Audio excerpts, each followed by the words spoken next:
এই যে মামলাটি দেওয়া হয়েছে এটা মিথ্যা মামলা এবং রাজনৈতিকভাবে উদ্দেশ্যপ্রণোদিত।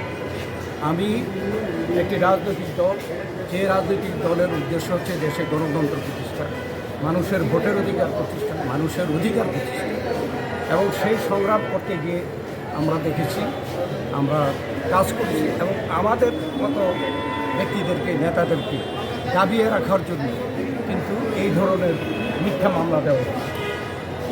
এবং গত 10 বছর যাবৎ এই মামলায় আমি আসামি হিসাবে এখানে উপস্থিত থেকেছি, কোনোদিন আমি অনুপস্থিত থাকি এবং এই মামলায় আমি প্রায় 2 বছর হাজত খেটেছি।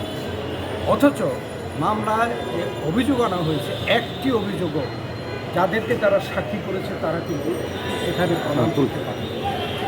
আমার যে অ্যাকাউন্ট নাম্বার দিয়ে মামলা করেছে সেই অ্যাকাউন্টের একটা স্টেটমেন্ট কোর্টে তারা উপস্থাপন করে, এটা হতে পারে না।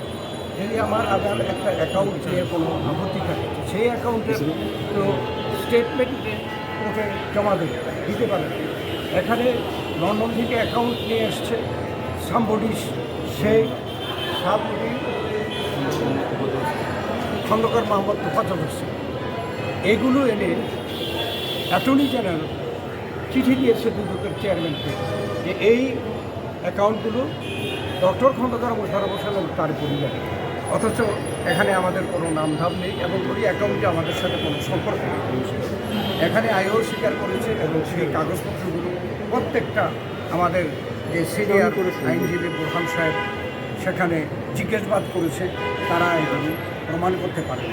অতএব আজকে যে এই বিশেষ আদালত এক সাক্ষী শেষ হয়েছে প্রায় অনেক দিন আগে, অনেক আগে। তো তারপরে আমি অসুস্থ, সেই জন্য একটু সময় গেছে।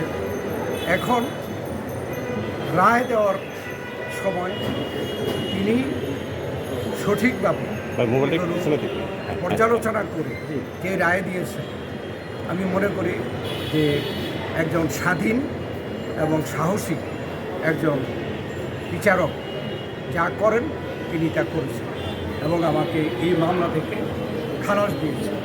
আমি ধন্যবাদ জানাই তাকে। আমি আল্লাহর কাছে শুকরিয়া দেব যে আমি এই অন্যায়ের শিকার ছিলাম। এমনিভাবে বাংলাদেশে আমার মতো আরও অনেক, আমি এটা না শুধু 111-এ আমি গ্রেপ্তার হয়েছি, যে মামলাগুলো দিয়েছে ঠিক একইভাবে সম্পূর্ণ মিথ্যা মামলা। এখন স্যার ওই প্রেক্ষাপটে স্যার আপনি অতএব এই যে মামলাগুলো হয়েছে 111, এরপরে যে স্বৈরাচারী সরকার গত 14 বছর যাবৎ এই মামলাগুলো দিয়েছে সম্পূর্ণভাবে রাজনৈতিক ব্যবস্থা এবং অন্যায়ভাবে, অনৈতিকভাবে। আমি বিশ্বাস করি যে বর্তমানে দেশে অন্তর্বর্তীকালীন সরকার, এই সরকার কোনো দলের সরকার না। এই সরকারের সময় আজকে যেভাবে এই বিশেষ আদালত এক এর যিনি বিচারক, তিনি সাহসের সাথে সত্যকে মেনে নিয়ে তিনি একটি ন্যায় বিচার করেছেন এবং ঘোষণা করেছেন, এটাকে যাতে করে না আমরা মামলা দিয়ে কোনো সময় কাউকে দমানো যাবে না। শত্রুতামূলকভাবে, রাজনৈতিকভাবে দাবিয়ে রাখার জন্য মামলা দিয়ে আপনি যে আসলে কার্যকর হবে না। 111-এর সময় যে মামলাগুলো স্যার, সেই মামলাগুলোতে কিন্তু আপনাদের নেত্রী, ভারপ্রাপ্ত চেয়ারম্যান, তখন যে মামলাগুলো কিন্তু আপনার সাজা হয়েছে এবং দীর্ঘদিন এখন কিন্তু আপনার সেই মামলাগুলো কিন্তু জেট টানা যেটা। তা আপনি কি মনে করেন যে বাংলাদেশের রাজনীতির গতিপথটা চেঞ্জ বা এই যে পর্যায়ে আসছে, এই যে আপনার এখনকার যে পরিস্থিতি, এখন আমরা বিশ্বাস করি যে নিরপেক্ষভাবে ওই মামলাগুলো যেখানে যে অবস্থায় আছে এটার সুরাহা আদালতগুলো করবে নিরপেক্ষভাবে। তাহলে আমরা আশা করি যে এর সমাধান হবে এবং ভবিষ্যতের জন্য রাজনীতির কারণে মামলাকে ব্যবহার করা।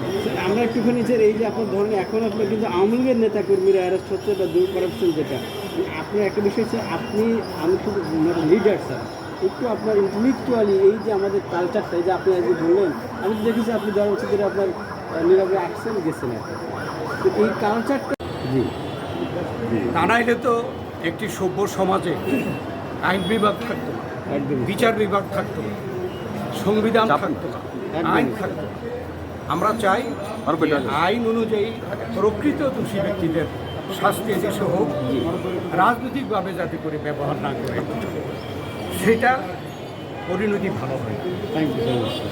এই যে স্বৈরাচার সরকারের পরিণতি কিন্তু ভালো হয়। একদম হ্যাঁ একদম। এদেশের ছাত্র জনতা তাদেরকে বাধ্য করেছে, কিন্তু স্যার আমাদের এই প্রধানমন্ত্রীকে বাধ্য করেছে রিজাইন করে দেশ থেকে পলায়ন করে। এটা কোনো রকমই সম্মানজনক না। কোনোভাবেই না স্যার, কিন্তু আপনার স্যার আপনার এই কাজটা স্যার কি আদৌ দূর হবে sir? Thank you so much sir একটু স্যার ছবিটা নেবো স্যার। তো আসছেন আগে মন বললে হ্যাঁ ঠিক আছে স্যার একটু ধরে স্যার থ্যাংক ইউ স্যার।